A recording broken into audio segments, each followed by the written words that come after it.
Swagu. My brethren. Hey. Well, go ahead. It's first and foremost, let me get the housekeeping out the way, okay?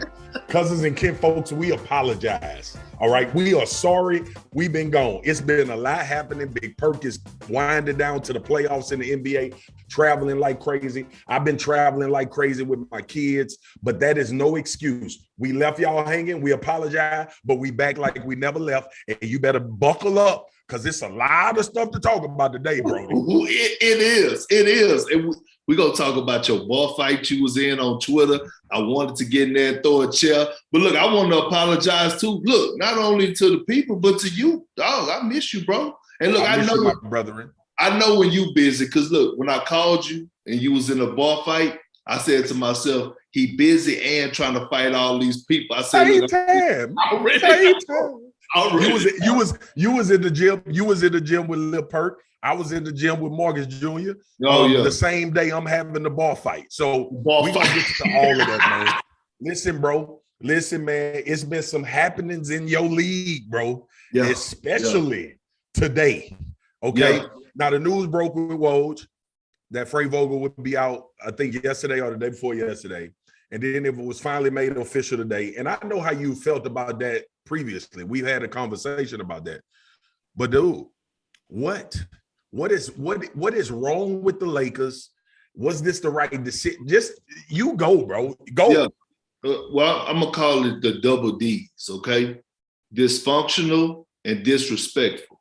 All right.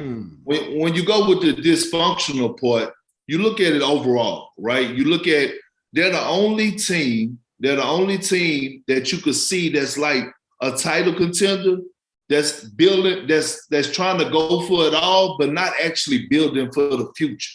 So think about it. Like, you can't see a future in the Lakers. As bad as we want to see it, LeBron James is aging. Yes, he's still out here giving 30 pieces, but what's going to happen 5 years from now, right? Yeah. You look at the Golden State Warriors and you see Kuminga. You see Jordan Poole. You see Wiseman will hopefully come back healthy. Like, you see all these pieces, and they still right there competing for a title. So when I look at that part of them, it's a mess, right? Nobody's on the same page. Because if they were, then Frank Vogel wouldn't have lost his job. Let me ask you something. Let me ask you this. I know, whose fault is it? It's everybody's fault. Okay. It's everybody's fault. And you know what's crazy? The person who I would give the less percentage to, he lost his job. Frank Vogel. Because one, look, Swagu, he had nothing to do with the personnel change in this offseason. Yep. It was like, here you go, do something with it. All right, so now you bring in a stubborn Russell Westbrook, who I love to death, but we already know how bullheaded he could be. You have LeBron James and Anthony Davis you got to work through. You bringing in Carmelo, you bringing in Dwight Howard, you bringing in all these guys, Trevor Ariza, and not young guys. We're talking about veterans that have won it, been there before, things to that nature, and you ask this man to work a miracle. Yeah.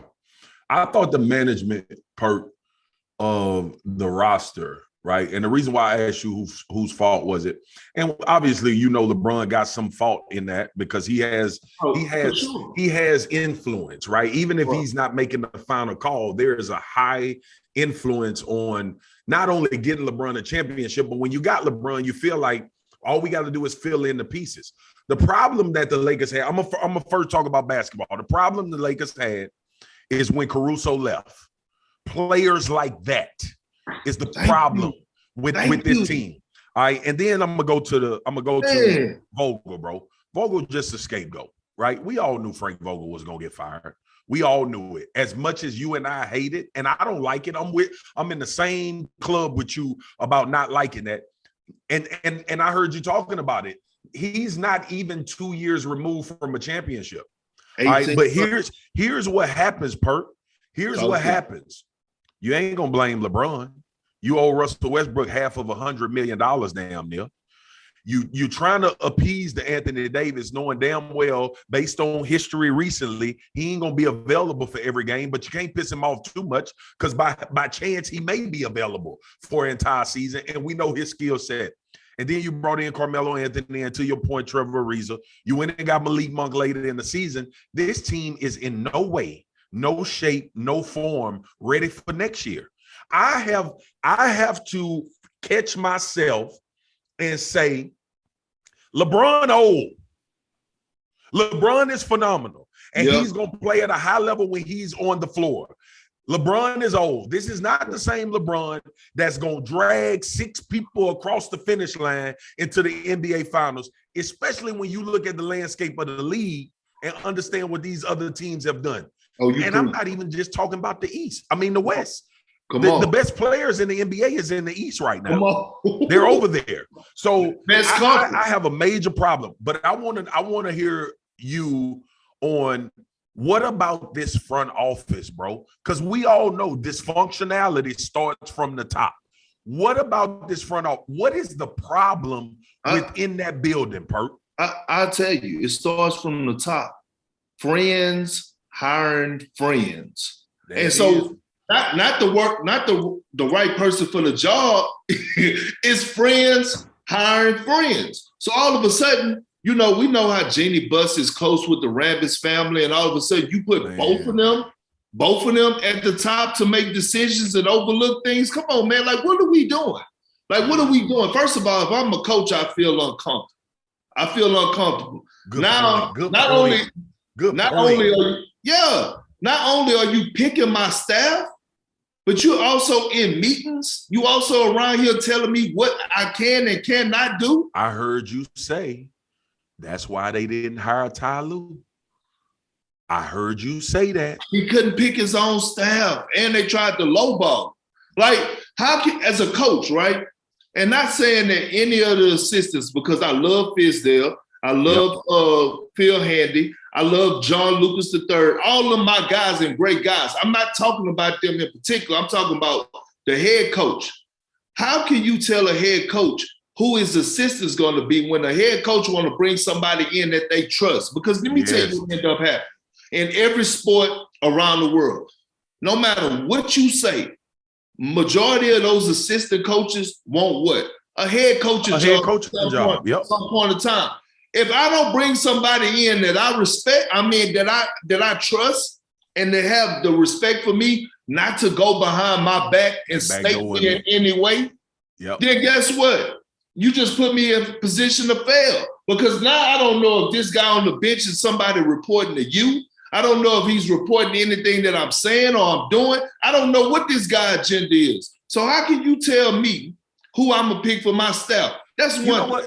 You know what, bro? Let me say this to you, because I want to get your intake. Okay.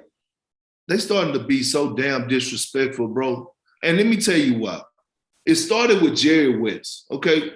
We all know who the hell Jerry West is, right? The logo. Even my sons know who Jerry West is. Yep. Bro, they revoked his tickets through text messages. Jerry West? Yeah. The Lakers revoked Jerry West's tickets through a text message? Through a text message. It was a cold phone text message to his wife. Okay? So that's the first thing. Now we get to Frank Vogel.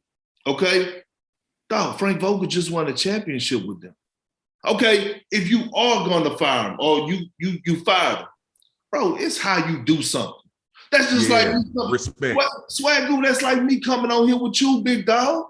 Big bro, and I come on and say, man, Swagu, man, it's been real, but I got to go somewhere else and do this, man. I just don't holler at you. You got to find out who, you got to find out to Andrea, Parker, or Dan that I left. I couldn't give you a phone call, have a sit down with you face to face. How would you feel? By the way, I would feel terrible, and everything leading up to that would be fake. Give it to me. And look, we haven't even won an award yet. We're talking about somebody that actually been through the trenches.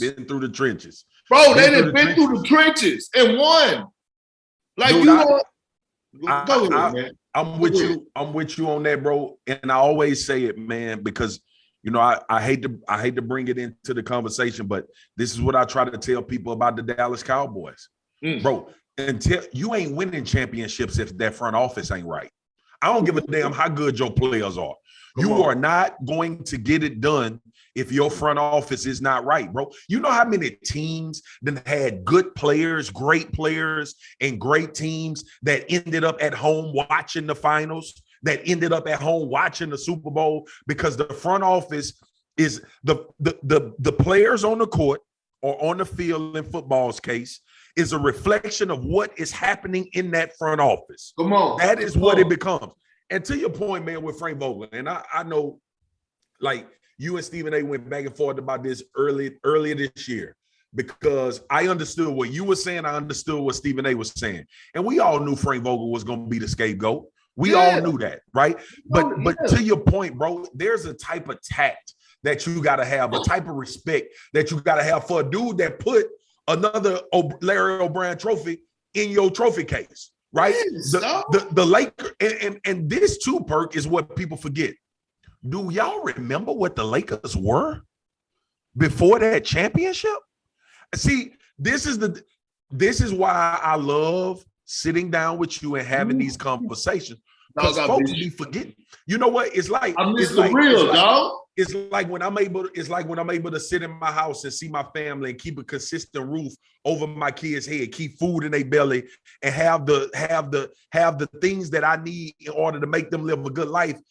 Perk, I can't forget that my ass was broke though, because that's what keep me going. I can't forget that I went without before. I can't forget that we had to move sometimes because we couldn't get it done rent-wise. So I think the Lakers are in that phase now where they got fat. They lap of luxury. We got AD. We made the trade out of New Orleans. Yeah. We got LeBron James. We won a championship. And all of this dysfunctionality that we talked about. And remember this too. Remember when everybody killed Magic Johnson for saying, I don't want to be a part of this. We've been talking about next year, and I'm sitting there saying, I'm not going to be here. Here you are. Here you are. Here you are. This is where you are. Walk the timeline. This is where you are now because of decisions that were made previous to not only this season, but the ones before that. So I have a big problem.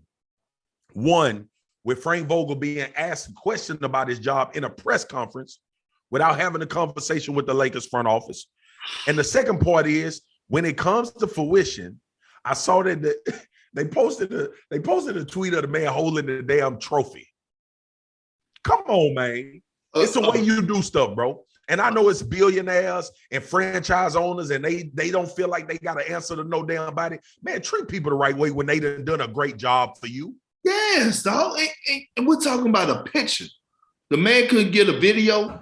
It don't take long to edit a video, bro. You could have waited and put up a video like. See, and that right there is phony to me, bro. That's phony. Man. That's phony. And I'm so over that whole situation, dog, because you didn't want to talk about him. You didn't want to talk about him 3 months ago. I didn't. I told you. And I really don't want to talk about him now, but we have to. We have to because we got to address these issues. Here's my question to you, Swag. Medium swag, slim medium swag. Hey, you see it. Hey, slim medium swag. I'm buttoning them damn jackets up now. Them jackets are buttoning. I took off the U. Slim medium swag. Yeah, slim medium swag. Hey, you see my hands? Slim medium swag. Yeah, I'm telling you. Hey, I'm telling you. And I'm tatted up. Bro, you know when we get swole, them tats start looking different. I'm already starting to see it. Yeah, you start listen hair off your arms a little bit. I know. Hey, let me take a break. Let me take a break, cousin Kid folks, and tell my bro, I miss you, bro. Like I'm so glad we back at it, dog. I'm telling you, dog. I'm so glad we back at it. Because look, this is what people don't realize, right? And I want people to understand this for a moment. It's not that we don't like working with everybody else that we work with in ESPN. It's just a difference when you sit down here and you see you in the mirror, right? And then now we conversating and we don't have somebody in our ear telling us 10, 9, 8, or raps or bring us to break. No, I don't want to hear that. We break when we want to, and we want to. Bro, man, listen, I'm just we got so look.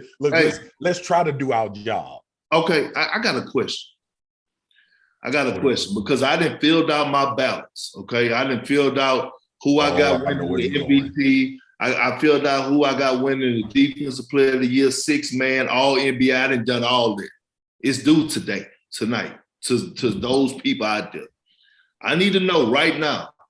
I ain't fronting who I voted for, but I need to know who is your MVP. We're going to stick to that one category. Yeah. I need to know who is your MVP.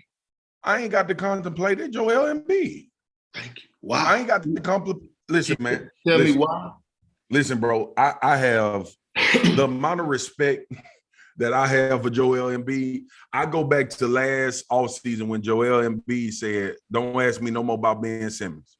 I'm going to handle my business." All right. And it's been a lot that transpired in Philly. And nobody, we were all about Brooklyn and the Lakers before the season started. And we knew Giannis because he had that phenomenal finals run. And we knew Jokic because he was the reigning MVP. Joel Embiid single-handedly got the Philadelphia 76ers in the playoffs. By himself. In a tougher conference. By himself. Now, I don't know if people care about that. I do. And I know what people are going to say. Jokic ain't have Murray. And look at Giannis and what he's doing with his team. Let me tell you something, bro. The Philadelphia 76ers, I don't know if they would be a 500 team without Joel Embiid. They won't. Okay. So here's the thing for me, too. When it comes to MVP, all right, and you and I have had this conversation before. It's not all about the stats. It's not all about what this dude doing in primetime, night in, night basis. We all know that that's very important. Yeah. What do you mean to your team, and what does that success look like because you're on that team? I don't think anybody had more of an impact than Joel Embiid because I said this year in and year out, Perk. You could give the MVP to LeBron James every single year. Yeah. Okay. Like before this season, obviously, you can give it to him every year because when he departs from those teams, it is cliff diving, bro. It take him a couple of years to recover. Okay. All the time. Joel Embiid is a cornerstone of a franchise. We all know that. But let me ask you this, Perk, and this is why he my MVP. And you're going to love this because you was a big man. When the last time a big man led a team to the playoffs? Always. Forget leading a team to the playoffs. I mean, Jokic, you could say he done it, right? But I'm talking about forget just leading a team and play to the playoffs. How about leading the league in scoring? In scoring, yeah. Bro, he's averaging 30. He's averaging 30, not 30, 30. Yes, he's averaging 30. And here's the thing, bro. Think about it. The last big man to lead the league in scoring was Shaq and win the MVP. Let me say this. I acknowledge that Jokic. Let me rephrase that. I acknowledge that Jokic led his team last year. I acknowledge that. He didn't lead his team under these circumstances. That's my point. He didn't, and I don't want to knock Jokic's great, bro. Like, let's not get it twisted. Jokic is great. But under these circumstances, Joel Embiid spent the whole offseason not having another star on his team. Oh, yeah. Did not know what was going to happen. Thank you. And he just went out and performed. Go ahead. I'm sorry. I had to get I had to clarify my statement. You good. You good. And look, people know us by now. You don't have to do no clarifications. Oh, no, I just had to let them know because, they know with the whole Jokic thing. Yeah, but circumstances matter. Bro, we know, okay? We know. But here's the thing, another thing, right?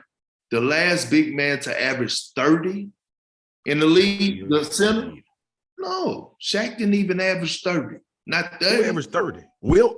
I'm going to tell you who averaged 30. Moses Malone. God rest his soul. And that's how long it's been, bro. This man is averaging 30.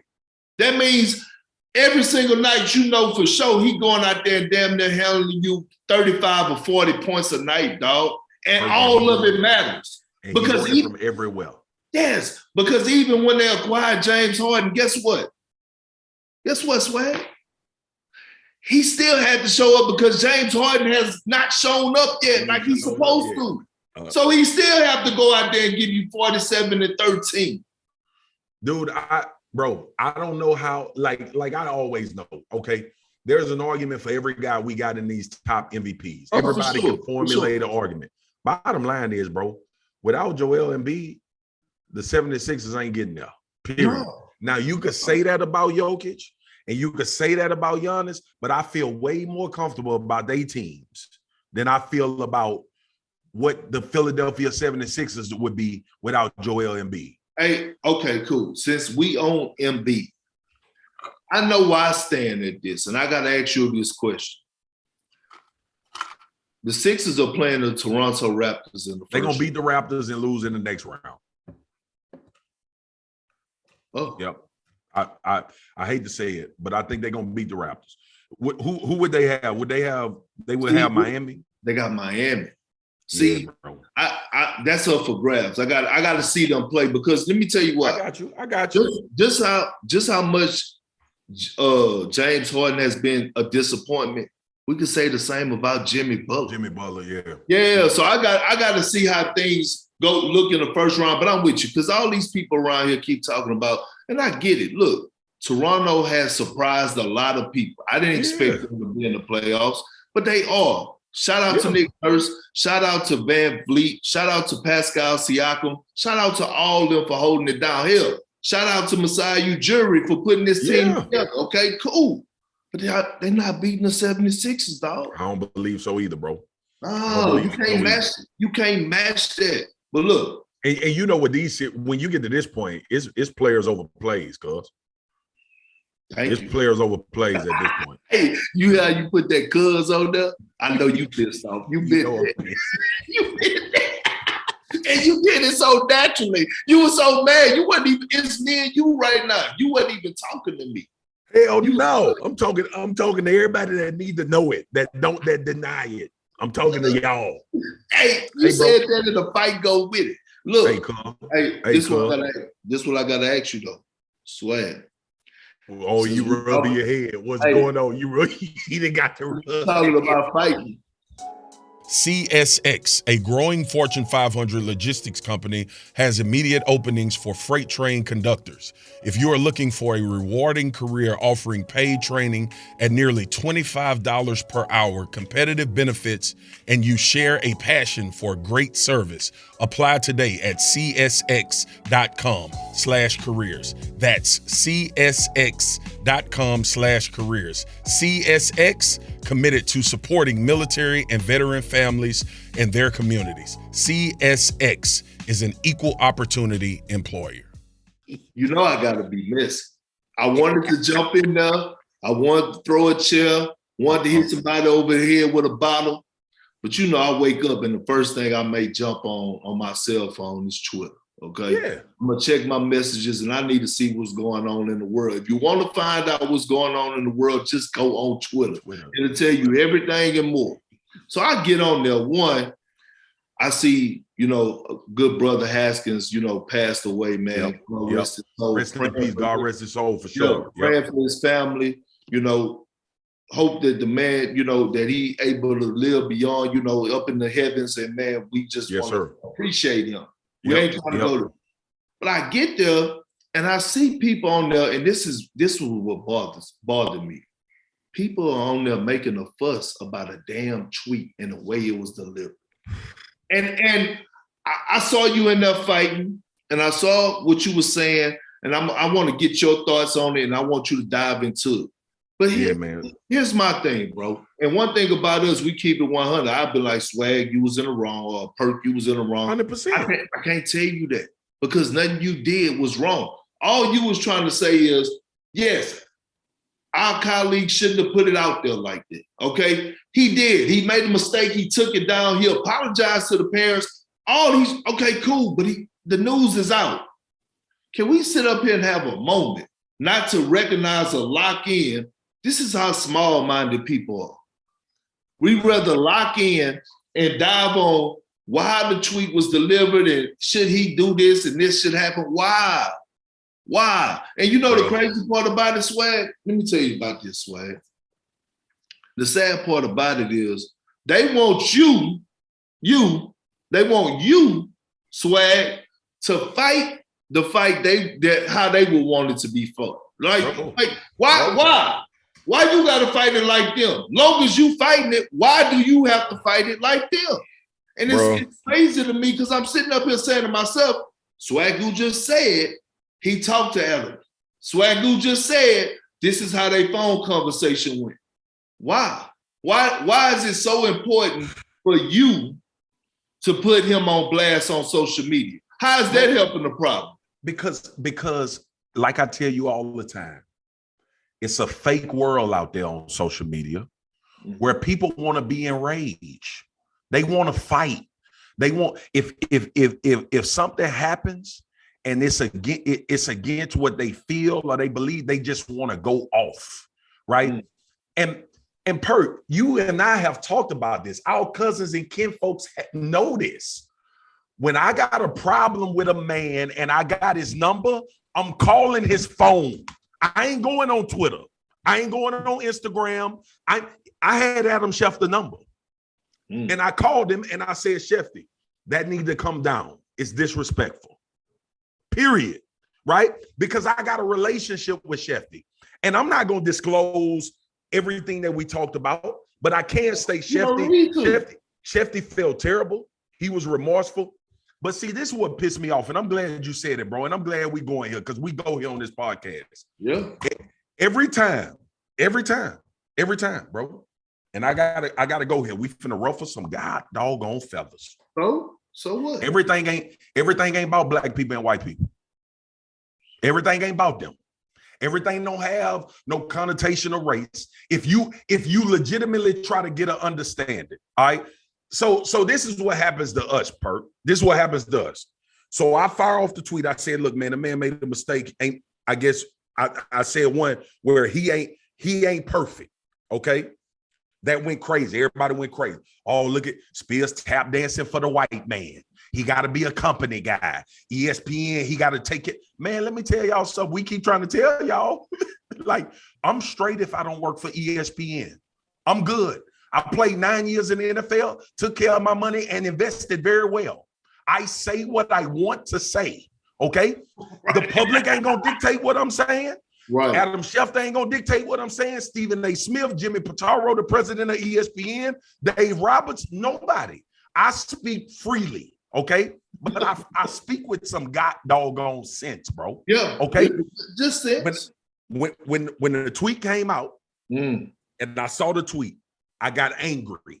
I was pissed off that the tweet had that Shefty had struggling to catch on with Washington. I thought it was irrelevant to the point.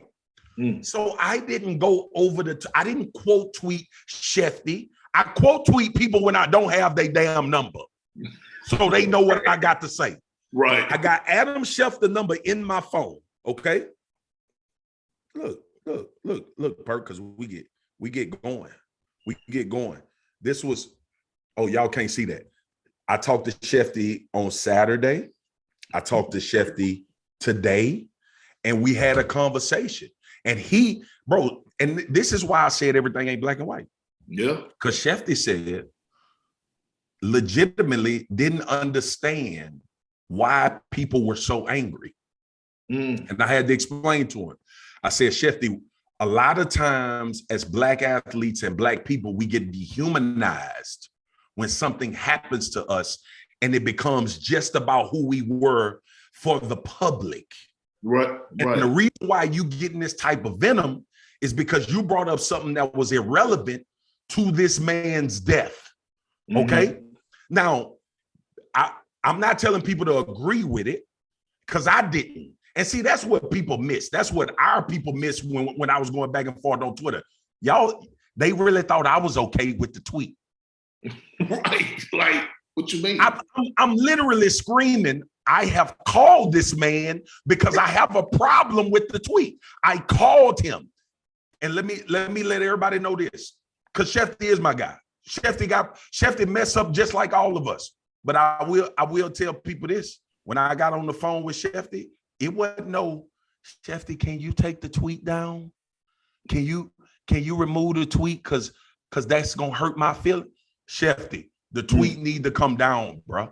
That's bad. And now, because I know you, let me explain to you why you getting what you getting and why I'm calling you to tell you. I want everybody to pay attention to something. I want everybody to go back through their Shefty history of tweets. How many have he deleted? How many tweets have Adam Schefter deleted when he put them out? Not many. So let me dive. Let me go a little deeper.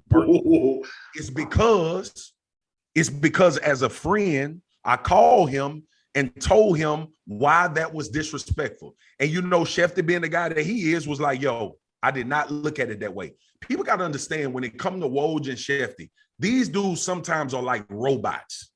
They don't catch insensitivity in every tweet. They don't. I'm not telling people don't be mad at it. You got a right to be mad. I was mad about the tweet.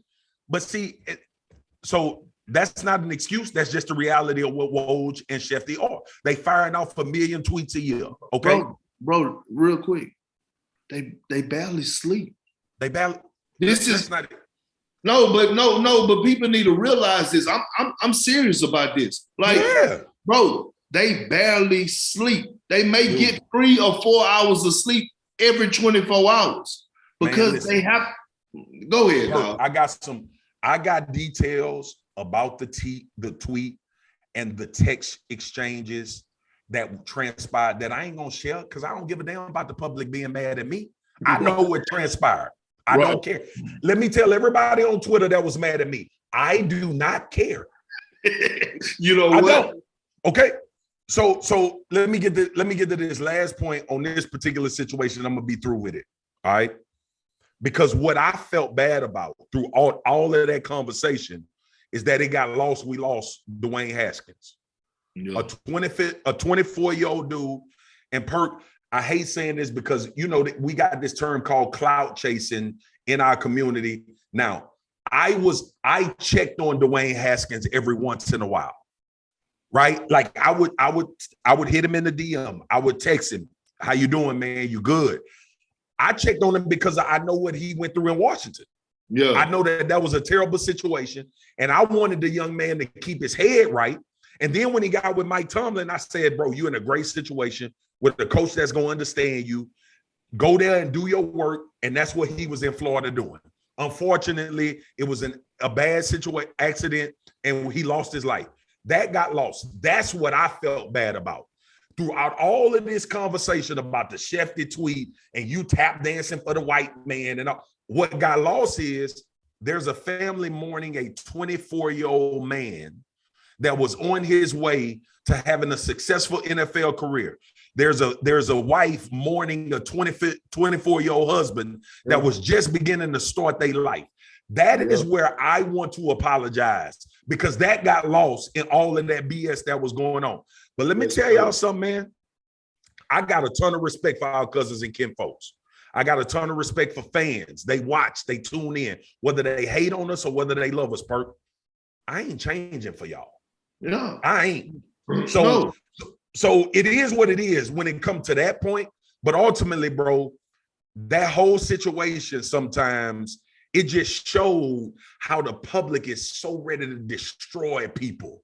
Like they just be so ready. Bro, it's so crazy because it's almost like give me some ammunition so I could just fire off, right? And it's like this. Okay, I'm not tripping on how you may be fighting your fight. And especially like even our good brother Dez Bryant. That's my dog. Okay, hey, look, bro, if you want to fight it, if you want to fight it this way, I'm okay with it. I actually reply and say, "Hey, man, 100, keeping it real, you know, do your thing." But you can't get mad at me because I'm going to fight it the way I want to fight it. And if I don't want to take it there, I don't have to take it there. Long as I'm fighting the same fight you fighting, we should be all good. And that's with everything in the world, bro. It's not just your tweet swag. It's everything. Like we tell our cousins and kin folks, man. Like we tell them all the time, bro. Man, if you got somebody's number, pick up the phone when you got a problem with them. Yeah. Why? There is this mad dash now for people to go to Instagram or Twitter and kill people that they know. Pick up the phone. You could still have the same problem everybody in the public has. But Perk, if you do something out of order or out of line, right? And I've been on this podcast, this is our 21st or 22nd episode. And I love you. You know that. And I've been talking about you, my brother, and Perk, my guy, and all of that. And you make a mistake in public, and then I go kill you in public, and I got your phone number. Come on, man. Come on, man. And it's a difference. It's a difference because you know what people say? Well, y'all got a lot of people numbers and y'all talk about, no, we're analyzing the person and what they do. We're not saying that's our job to talk about the sport that they play. It's not something that they're going through personal. If it's one of my brothers and it's something that they're being attacked in on the personal side, then I'm gonna hit them up. Not having it. Yep. I'm not having it. But here's the thing, dog. It's crazy, man, because I'm sitting up here and I'm watching you and I want to get in there so bad, but I'm at the gym and I'm saying to myself, I'm like, what people not realizing? I'm watching you tell people several times, quote tweeting them, hey man, I called the man. I called him and told him. I got confirmation he didn't already reached out to the family of Dwayne Haskins. Like, what else do y'all know? I've known that since the tweet went out. But what I want to, but out of respect for Shefty, I wasn't about to be going into all of that. What he did to try to rectify the situation. I gotta ask you this. Okay, if you do lash out and say something publicly about Shefty, what does that do? Nothing. And what does it solve? It makes me fake because I know Shefty. It makes me fake. It makes me a fake person to have your phone number in my phone, and I got a problem with something you said for me to go through the public and say something to you instead of picking up the damn phone and dialing your number and saying, hey man, I got a problem with what you just did. It makes you what? It makes me, I forgot what I said. I was so it makes you fake. It makes me fake. And that goes, That go the title of our show today. Fake. I'm not saying that we ending it, but that's the title because you know why? It touched about everything. Fake, right? We could talk about the Lakers and how fake they are right now, especially the way that they treated Jerry West and Frank Vogel. Like it's right here on the wall. Y'all fake, right? Bro. We could talk about how the Shefty situation was addressed, how they wanted you to address it, and they wanted you to be fake. No, you don't have to be fake, man. You being who you are. Bro, listen, Perk. I swear, man, and I thank my mama, and even in the latter part of my life, my wife, bro. And no, I got a responsibility to be true, like to what I know. That don't mean I'm right all the time. That don't mean I'm oblivious to criticism. That don't mean I'm gonna do something wrong. But at the bottom line, bro, is when I have a person's number, and I have a relationship with them, and they do a public thing that I don't agree with, I'm going to call them. I'm not going to go on Instagram and make a post about it. I ain't going to quote tweet them. Now, if I don't know you, then I might say something publicly because that's the only way I can get to you. But ultimately, bro, that situation yesterday or Saturday just showed me how many people want people to fail, bro. Like, and it's disheartening in a way. And look, you can hate Adam Schefter, you can hate me, you can hate Big Perk. Man, I don't want to see nobody fail, bro. I don't want to see nobody fail. Now, you got people in the world that continuously do terrible things. Yeah. And I will speak on that, okay? But ultimately, when I know that a person legitimately made a mistake and I can get in contact with them, Perk, this was my thing too. Why they think I was pissed off? Right. I was mad. What you was just mad to be mad? I was just mad. I called the man and was like, you need to take the tweet down. Bruh. Because I was mad. Bruh. Period. With the bruh at the end. And you, like, when you say cuz or when you call somebody and say bruh, that means you got a problem and you're pissed off. And I addressed it. But what got caught what I learned, and I've kind of known this about Twitter, and what I've learned throughout, man, people want blood, bro. And and I saw it. I'm like, I understand your anger towards the tweet. Bro, how many times I got to tell y'all I done called this man and addressed it? Right. No, they want to slice you up. They want hey, bro, listen, I ain't about that culture. I ain't about that. I come from old school where you got to look a man in the eye when you got a problem with him. If you can get to him, you got to pick up the phone and call him. That's how I was taught. Right. I wasn't taught to fight battles with dudes that I know or have a back and forth with dudes that I know that I can get in contact with through some kind of damn app, bro. And you know what I say all the time, man, them apps ain't real life anyway. Yeah, they ain't. But nah, you know what is real life? Swagu and Perk. Hey, look, good to see you. Slim, medium, swag. Hey, you know we in the building. I'm gonna tell you something, right? So they like, hey, Perk, I'm doing a Boston network before we go, right? I'm doing a Boston network one night, and they're like, hey, we need you to slide over a little bit. And I said, for what? Or slide the pitch over. I said, for what? I said, listen, man, it ain't no real sliding this, moving it around. Like, right. what you trying to accomplish? You know what I mean? They're like, oh, well, we just need you to, hide the top part, right? They're talking about this part. So I'm like, look, I really don't be wanting to mess up my picture. So I'm gonna just take it down and place it lightly, all right? But like all that sliding back and forth, you see how I'm centered right between them two handsome right there? It's for a reason. I'm centered right here. Hey, this man, is what I listen, do. Man, I don't even know if you could flip this camera. But it's right. You see it every day when I'm on TV. I got that Swagu Perk. I already know. Bro, I love you, bro. And look, I'm so glad you ain't come in the bar with me during that fight, because I had locked the damn doors and I was ready to do it with anybody. Straight up. I wanted to, dog. I was at the gym, but if I was at home, I would have definitely. I already know. Yeah, it would have been on. What they don't know is you text me and was like, hey man, what's going on? I said, nah, I got it. Cousins and kin folks, this has been episode 22 of Swagu and Perk. We love y'all. We missed y'all. We glad y'all back. Peace and love.